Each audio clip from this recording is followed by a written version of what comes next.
Hello friends, this is Rahi and welcome to our channel B Ed वाले। तो आज हम बात करने वाले हैं पावलो की थ्योरी की, यानी जो क्लासिकल कंडीशनिंग थ्योरी है, यानी शास्त्रीय अनुबंधन का सिद्धांत है, उसको हम पढ़ने वाले हैं। वैसे जो ये थ्योरीज है, लोगों को अक्सर लगता है कि बहुत ही ज़्यादा कठिन है या इनको ना पढ़ा जाए, लेकिन लिटरली अगर आप इनको 2-3 बार घुमा घुमा के वीडियोज़ को देखेंगे, क्योंकि एक बार में अगर आप इनको देखते हैं तो शायद ये आपको समझ में ना आ रही हो, और अगर आप इनको 2-3 बार देखेंगे रिपीट करके तो आपको ये सचमुच समझ में आएंगी।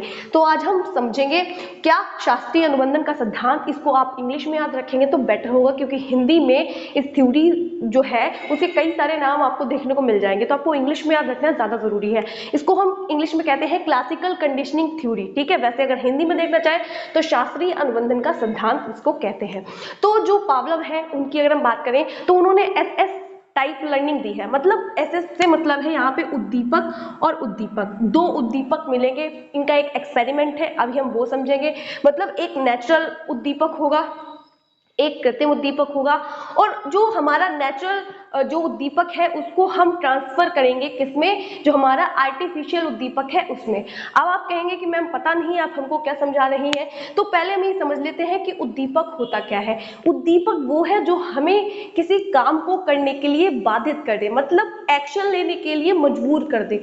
गोलगप्पा है, गोलगप्पे की क्या शक्ल आपको क्या करेगी, बाधित करेगी, स्टिमुलेट करेगी, है ना। या फिर खाने की जो खुशबू है वो क्या करेगी, आपको बाधित करेगी। या एग्जाम जो है, आपका एग्जाम है, तो वो क्या कर रहा है, आपको स्टिमुलेट कर रहा है, बाधित कर रहा है एक्शन लेने के लिए, यानी अनुक्रिया देने के लिए, प्रतिक्रिया देने के लिए मजबूर कर रहा है, तो वही क्या है, उद्दीपक है।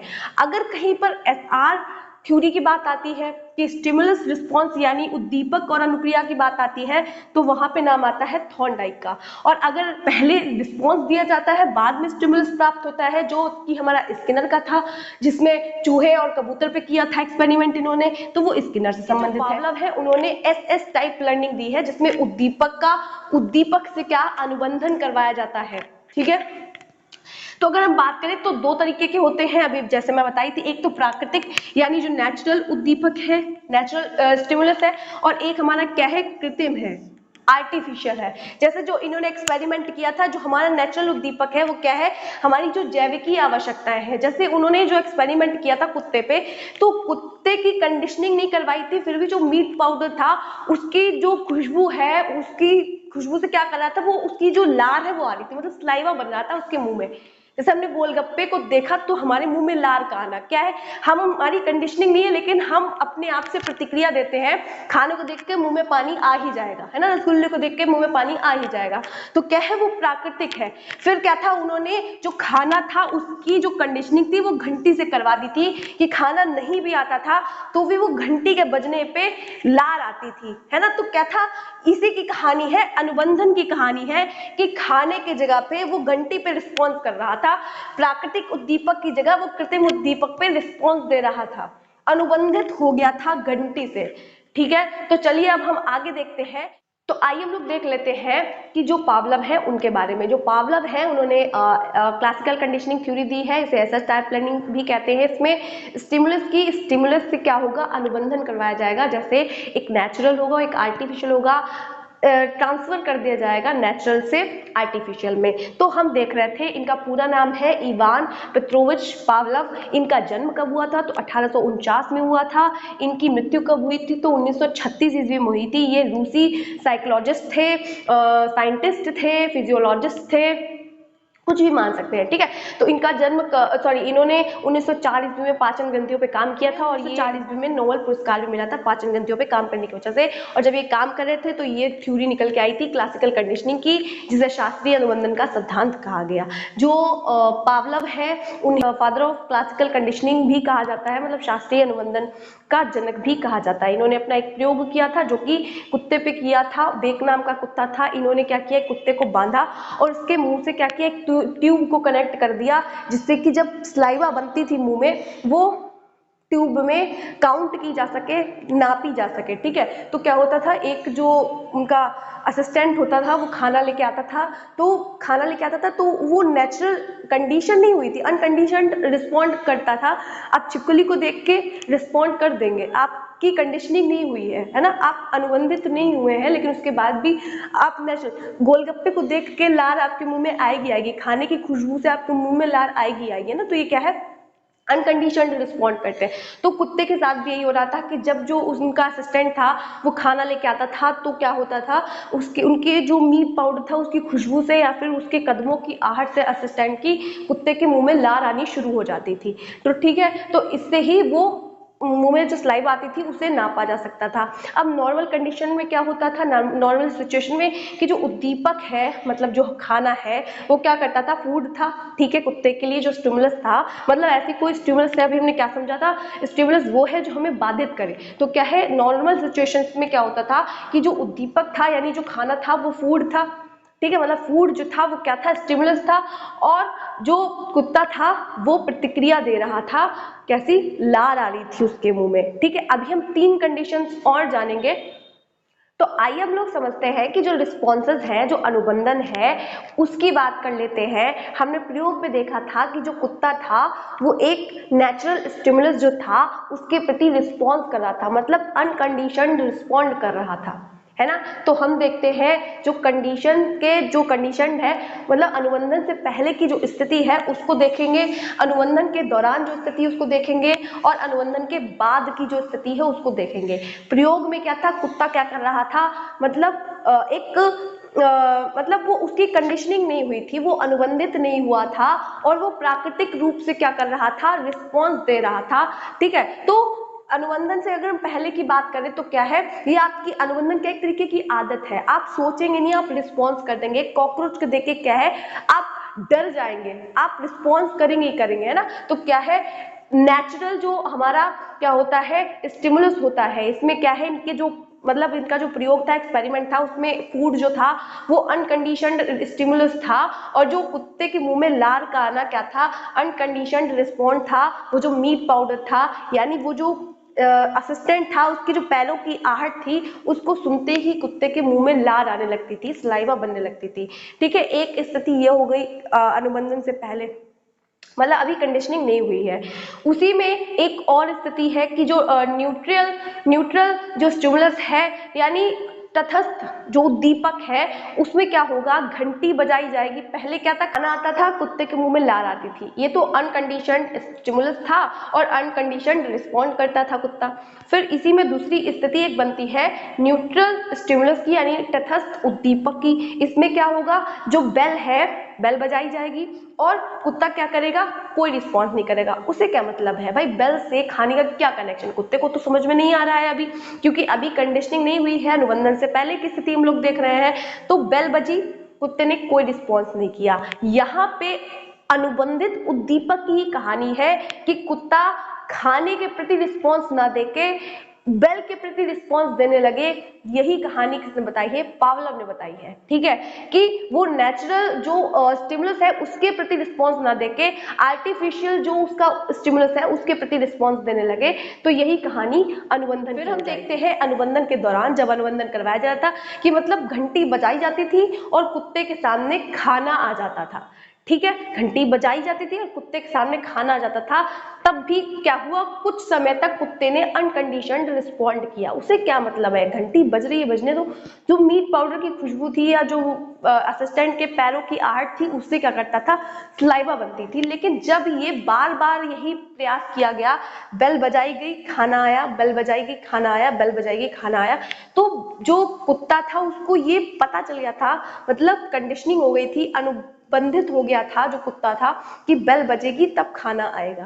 तो फिर क्या हुआ, कंडीशनिंग हो गई। तो हम अनुबंधन के बाद हमने देखा कि जब बेल बजी और खाना नहीं आया, ठीक है, बेल बजी और खाना नहीं आया, फिर भी कुत्ते के मुंह में सलाइवा बनी, यानी जो कंडीशनड स्टिमुलस था, यानी जो अनुबंधित उद्दीपक था, उस पे अनुबंधित जो प्रतिक्रिया थी वो किसने दी, कुत्ते ने दी।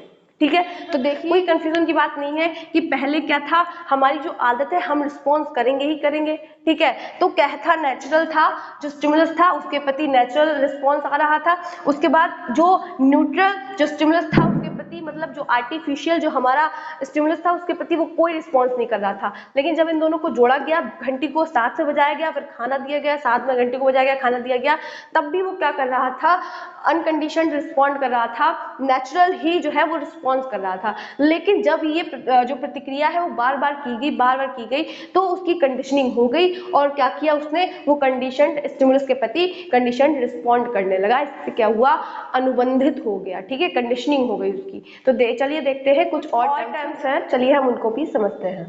पहला है अर्जन। अर्जन क्या है, एक्विजिशन। जो कुत्ता है उसने क्या किया, अर्जित कर लिया, मतलब कंडीशनिंग हुई, उसने बिहेवियर को क्या किया, यानी जो व्यवहार था उसने धारण कर लिया कि घंटी बजेगी तो खाना आएगा, ठीक है। इसने क्या किया, जो कुत्ता था उसने क्या कर लिया, एक्विजिशन कर लिया, अर्जन कर लिया, कंडीशनिंग कर ली। दूसरा है उद्दीपक सामान्यीकरण। उद्दीपक सामान्यीकरण से मतलब ये है कि कुत्ता किसी भी घंटी को सुन के रिस्पॉन्स करने लगे, चाहे वो घर के बाहर बजे, अंदर बजे, किसी भी प्रकार की बजे, तो वो क्या कर रहा है, रिस्पॉन्स कर रहा है, ठीक है। तो उसको क्या कहेंगे, सामान्यीकरण कहेंगे, उद्दीपक सामान्यीकरण में आ जाता है, ठीक है। जो कुत्ता है वो किसी भी घंटी को सुन के लार टपकाने लगेगा तो उसको हम उद्दीपक सामान्यीकरण कहेंगे। उद्दीपक विभेदीकरण की बात करें तो जो डिस्क्रिमिनेशन है उसी की वजह से कंडीशनिंग हो पाती है, अनुबंधन हो पाता है, ठीक है। तो क्या है, जो विभेदीकरण है मतलब हम क्या ध्वनियों में अंतर कर पाएंगे कि जो रिंगटोन है उसी की वजह से हमें पता चल पाता है कि हमारे फोन की रिंगटोन कौन सी है। बाइक की आवाज में बच्चा जो है वो पहचान पाता है कि हमारे पापा की बाइक की आवाज कौन सी है ना। या बैल की, जो कुत्ता है वो घंटी में अंतर कर पा रहा है, ठीक है। तो यहीं पे उसी को हम क्या कहेंगे, उद्दीपक विभेदीकरण कहेंगे। अगर हम विलुप्तीकरण की बात करें तो बेल बजे, कई दफा बजे, खाना नहीं आए, कई दफा बजे, खाना नहीं आए, तो क्या होगा, एक समय के बाद क्या होगी, जो उसकी कंडीशनिंग है वो विलुप्त हो जाएगी। इसी को हम विलुप्तीकरण कह रहे हैं। कंडीशनिंग करवाई गई है ना, तो नेचुरल वाला जो उद्दीपक है वो और जो आर्टिफिशियल उद्दीपक है वो दोनों साथ में आते रहेंगे, नहीं तो एक समय के बाद विलुप्त हो जाएगी जो उसकी कंडीशनिंग अनुबंधन हुआ है। फिर स्पॉन्टेनियस रिकवरी की हम बात करें तो बेल नहीं बज रही है तो कोई रिस्पॉन्स नहीं हो रहा है, मतलब अगर एक वो भूल गया है, उसकी कंडीशनिंग विलुप्त हो गई है, वो कोई रिस्पॉन्स नहीं करता बेल के बजने पे, लेकिन अचानक से कभी ऐसा होगा कि घंटी की आवाज उसने कहीं से सुनी और उसके मुंह में अचानक से लार आ गई, तो क्या है, स्पॉन्टेनियस रिकवरी हो गई। दोबारा से जो उसकी कंडीशनिंग हुई थी वो वापसी में, मतलब दोबारा से उसने रिकवर कर लिया और किसी भी घंटी को सुन के उसने क्या किया, रिस्पॉन्स कर दिया, ठीक है। तो उसको ही हम स्पॉन्टेनियस रिकवरी कहेंगे। तो चलिए डिटर्मिनेंट्स ऑफ क्लासिकल कंडीशनिंग, उसमें पहला हम देखते हैं साइमल्टेनियस क्या होगा, कंडीशनिंग। जब इस तरीके की कंडीशनिंग होगी तो क्या होगा, खाना और जो बेल है वो साथ में बजेगी, मतलब बेल साथ में बजेगी और खाना उसके साथ में आएगा, सेम टाइम पे दोनों चीजें एक साथ में होंगी। फिर डिलेड कंडीशनिंग में क्या होगा कि पहले बेल बजती है, जैसे बेल बजी वैसे खाना आया, इसको बहुत ज्यादा इफेक्टिव माना जाता है, ठीक है, कि जैसे ही बेल बजती है वैसे खाना आ जाता है, तो क्या है, उसको अच्छा माना जाएगा डिलेड कंडीशनिंग को। ट्रेस कंडीशनिंग की बात करें तो पहले बेल बजेगी और लगभग 1 घंटे का 2 घंटे का टाइम होगा, उसके बाद में मतलब ब्रेक होगा, उसके बाद क्या आएगा, खाना आएगा। तो ये ज्यादा इफेक्टिव नहीं है कि पहले बेल बज गई उसके बाद कुत्ते को पता ही नहीं चला कि कब घंटी बजी और कब खाना है ना, तो ये क्या है, इतनी ज्यादा इफेक्टिव नहीं है। डिलेड कंडीशनिंग सबसे ज्यादा इफेक्टिव मानी जाती है कि पहले बेल बजे फिर खाना है। बैकवर्ड कंडीशनिंग ये तो बिल्कुल ही लीस्ट इफेक्टिव है, क्योंकि इसमें क्या होगा, पहले खाना दे दिया जाएगा कुत्ते को, उसके बाद बेल बजेगी, तो कोई संबंध ही नहीं है ना बेल का घंटी से बजेगी, तो कोई सेंस ही नहीं है कि कब खाना मिला तो क्यों ही कुत्ता घंटी पे रिस्पॉन्स करेगा, है ना। तो आइए हम लोग देख लेते हैं टाइप्स ऑफ अनकंडीशनड स्टिमुलस, मतलब जो नेचुरल स्टिमुलस होता है, जो प्राकृतिक उद्दीपक होता है, उसके भी 2 प्रकार होते हैं। एपिटेटिव यूएस, ठीक है, उसमें क्या होगा, आप जो एपिटेटिव यूएस यानी अनकंडीशनड स्टिमुलस होते हैं एपिटेटिव, तो उसमें क्या होगा, आप जिन चीजों से आपको सेटिस्फेक्शन या फिर प्लेजर मिलेगा आप उन चीजों को करना चाहोगे, जैसे खाना है, खाना खाना है, पानी पीना है, उस पर रिस्पॉन्स करना, या कोई आपकी केयर कर रहा है तो उस पर रिस्पॉन्स करना, तो क्या है, जो आपको सेटिस्फेक्शन या प्लेजर देंगे वो क्या कहलाएंगे, एपिटेटिव अनकंडीशनड स्टिमुलस कहलाएंगे, ठीक है। उसके बाद हम बात करें तो दूसरा इसका टाइप है एवर्सिव यूएस, यानी अवर्सिव अनकंडीशनड स्टिमुलस। जो नेचुरल स्टिमुलस है उससे आप बचना चाहते हैं, अवॉइड करना चाहते हैं, जैसे लाउड नॉइस है, बहुत देर तक अगर किसी तरीके की आवाज आती बहुत देर तक अगर लाउड नॉइज आती रहे या बहुत तेज आवाज आती रहे तो आप उसको अवॉइड करना चाहेंगे, उससे बचना चाहेंगे। जो इलेक्ट्रिक शॉक्स हैं उस पर जो रिस्पॉन्स करना है उससे आप बचना चाहेंगे। पेनफुल या हार्मफुल जो एक्सपीरियंसेस हैं या जो इंजेक्शन वगैरह है उससे भी आप बचना चाहते हैं। तो ये दो तरीके के क्या थे, नेचुरल स्टिमुलस थे, ठीक है। एक तो एपिटेटिव, दूसरा अवर्सिव। एक जो एपिटेटिव वो जो आपको सेटिस्फैक्शन या प्लेजर देते हैं, और अवर्सिव अनकंडीशनड स्टिमुलस वो जो आपको क्या, आप जिनसे बचना चाहते हैं, जिनको अवॉइड करना चाहते हैं। तो आज हमने देखी क्लासिकल कंडीशनिंग थ्योरी यानी शास्त्रीय अनुबंधन का सिद्धांत। अगर वीडियो अच्छी लगी हो तो वीडियो को लाइक करना, चैनल को सब्सक्राइब करना मत भूलिएगा। मिलते हैं नेक्स्ट वीडियो में।